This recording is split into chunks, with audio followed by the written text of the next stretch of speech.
जय मसीह की मेरे प्रियो। आज मैं बात कर रहा हूँ उपवास क्या है और उसके लाभ। है मेरे प्रियो, उपवास का सही अर्थ है उपवास आत्मिक उन्नति, आत्मिक उद्देश्य, किसी विशेष के लिए या फिर कोई निर्णय लेने के लिए जल भोजन को छोड़कर पूरा समय परमेश्वर के वचनों को पढ़ने और प्रार्थना और आत्मिक संगति में बिताने को उपवास कहा जाता है मेरे प्रियो। उपवास अपने आप को परमेश्वर के सम्मुख नर्म और दीन करने के लिए किया जाता है मेरे प्रियो।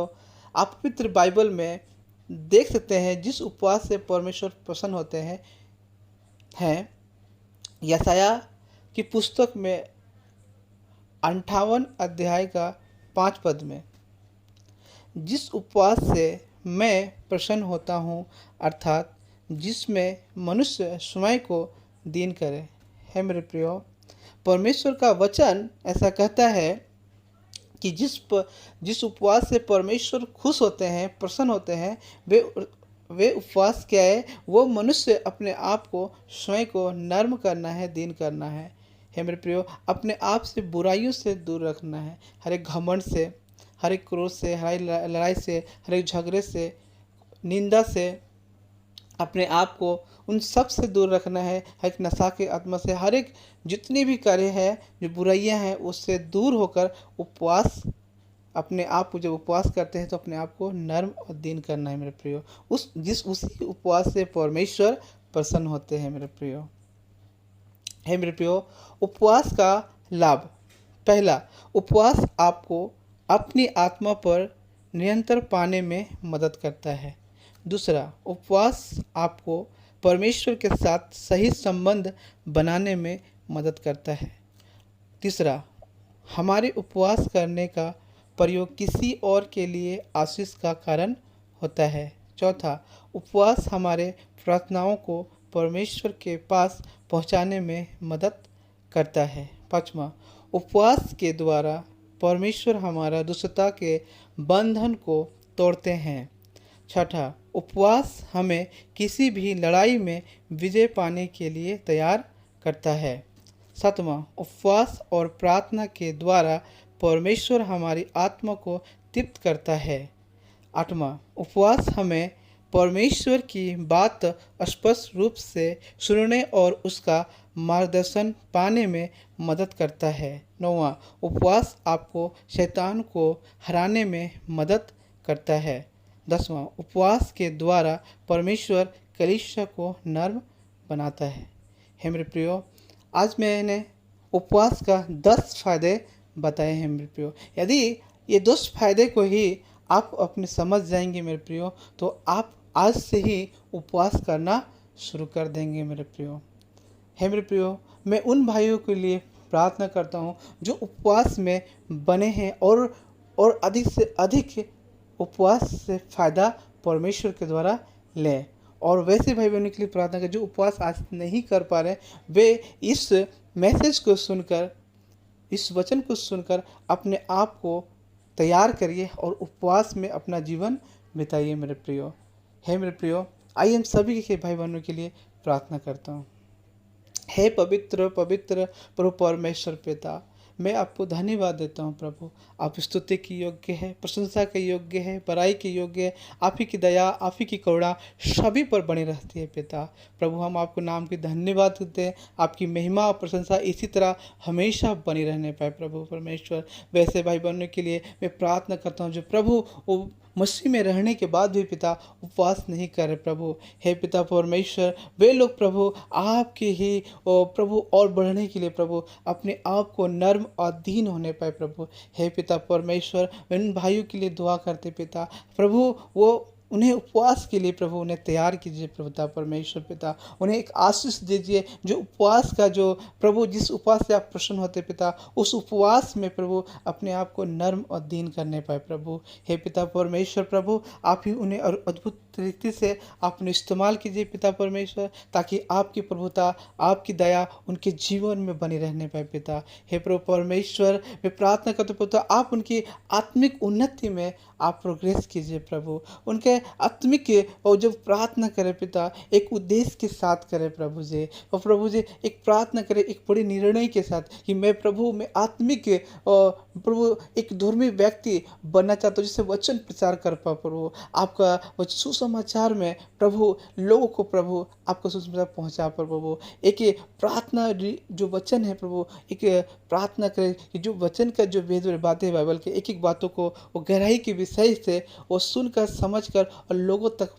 बाइबल की गहराइयों के विषय बातों को बता पाए। ऐसे प्रभु आप एक निर्णय के साथ वो प्रार्थना करने पाए प्रभु। एक उपवास को रखे प्रभु, आप उन्हें आशीष करना प्रभु। और जितने भाई बहनें जो उपवास रखे हैं प्रभु, उनके और बहुत ऐसे आशीष करना पिता, क्योंकि उनका विश्वास आत्मविश्वास नित्य दिन बढ़ता हुआ रहे। और प्रभु उनका आत्मविश्वास प्रभु प्रभु इतना बढ़े कि प्रभु परमेश्वर वो नित्य दिन आपको उपवास में बना रहने पाए प्रभु परमेश्वर। प्रभु जो भी उपवास से जो कुछ भी मांगते हैं पिता, आप उनको देना प्रभु। उन्हें आप बहुत ऐसे आशीष करना प्रभु। उनकी प्रार्थनाओं को सुनना प्रभु, और उनके प्रार्थनाओं को उत्तर देना पिता परमेश्वर प्रभु। और जिससे और प्रभु जिसके अंदर यदि दुष्टता होगा पिता, आप उनकी दुष्टता को दूर करना पिता परमेश्वर। और वो जिस लड़ाई में पाने के लिए उपवास रखते हैं पिता, आप उनको आशीषित करना, आप उनको तैयार करना प्रभु। और हर परिस्थिति में उन्हें प्रभु उनका हिम्मत, उनका बल, उनका सामर्थ आप बनना पिता परमेश्वर, ताकि प्रभु आपकी हजूरी से वो परिवार के लोग प्रभु उपवास में प्रभु अपने आप को प्रभु परमेश्वर नर्म और दीन करने पाए प्रभु। हे पिता परमेश्वर, और प्रभु वो पूर्ण रूप से पिता जो उपवास करते हैं खुदा प्रभु, आप उनके संग संग होकर उनके हर एक कार्यों में करना प्रभु जी। क्योंकि प्रभु परमेश्वर जो शैतान उन्हें यदि उलझन में डालते हैं, शैतान उन्हें हराना चाहते हैं, उन्हें शैतान किसी तरह का भी उन्हें प्रलोभन देना चाहते हैं पिता, लालच आता है किसी बातों को लेकर, टेंशन चिंता आता है प्रभु, उन सब से दूर करना प्रभु। और उन्हें एक इस्तेमाल कीजिए प्रभु, और उपवास में अपने आप को प्रभु जैसा आप चाहते हैं पिता, वैसे आप उन्हें बना दीजिए प्रभु जी। क्योंकि वचन कहते हैं प्रभु परमेश्वर, जिस उपवास से मैं प्रसन्न होता हूँ, अर्थात जिस मनुष्य अपने आप को स्वयं को दीन करे। हे पिता परमेश्वर, मनुष्य इतना ताकत नहीं है पिता कि अपने आप को नर्म और दीन कर सके प्रभु। हे पिता परमेश्वर, हम आपसे अनुरोध और विनती करते हैं, वैसे और भाई बहनों को प्रभु एक नर्म और दीन कीजिए। और आज से ही इस ऑडियो को सुनने के दौरान उनका जीवन बदलने पाए। अपने आप को प्रभु परमेश्वर आपके अंदर अपने से ही नहीं, आपकी इच्छा से प्रभु वो नर्म और दीन होने पाए प्रभु। ताकि प्रभु जब उपवास करे पिता परमेश्वर, किसी दिखावटी ना हो, वो उपवास जब करे गुप्त रूप से करे, और गुप्त रूप से अपने आशीष करना। हे प्रभु, जब उपवास करे पिता प्रभु, तो आप उनका हिम्मत बनना, आप उनका बल बनना, आप उनका शक्ति बनना प्रभु, अपनी समझ देना पिता, ताकि प्रभु वो अपने आत्मा पर नियंत्रण कर पाए प्रभु। जब उपवास करे प्रभु जी, प्रभु आप जो आपका संगति करते पिता, आप उनके संग हो लेना प्रभु जी।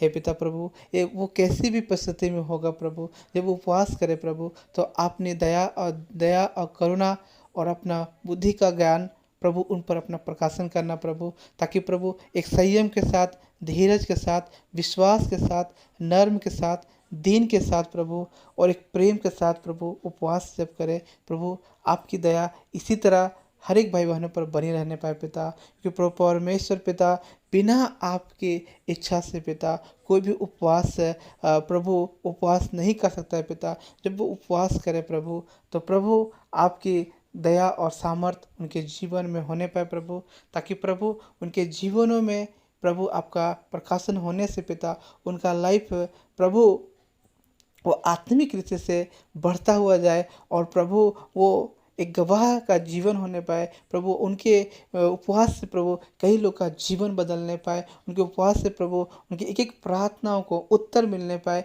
ताकि प्रभु उनका विश्वास इतना स्ट्रांग हो जाए पिता, कि प्रभु वो लोगों का एक प्रभु एक अपना मार्गदर्शन बन जाए और लोगों को प्रभु बता सके कि प्रभु हर एक उपवास की प्रार्थनाओं को उत्तर देते हैं। प्रभु उनकी सभी प्रार्थनाओं को, जो जो वह उपवास के साथ प्रार्थना को रखें और जो जो निर्णय परमेश्वर के प्रार्थना के द्वारा उद्देश्य को रखें, वो एक एक उपवास के द्वारा पूरा हुआ है। प्रभु ये गवाही आपकी ओर से होने पाए प्रभु, ताकि तेरी महिमा और तेरी करुणा पूरे मसीह भाई बहनों में सदा बनी रहने पाए पिता। आपने दुआ प्रार्थना को सुना पिता, इसके लिए धन्यवाद देते हैं। आप ही की महिमा पूरे मसीह भाई बहनों में जितने भी वचन को सुनने के द्वारा उन सब पर अपनी दया दृष्टि इसी तरह बनी रहने पाए। दुआ और प्रार्थना यीशु के नाम से मांगते पिता, आमीन।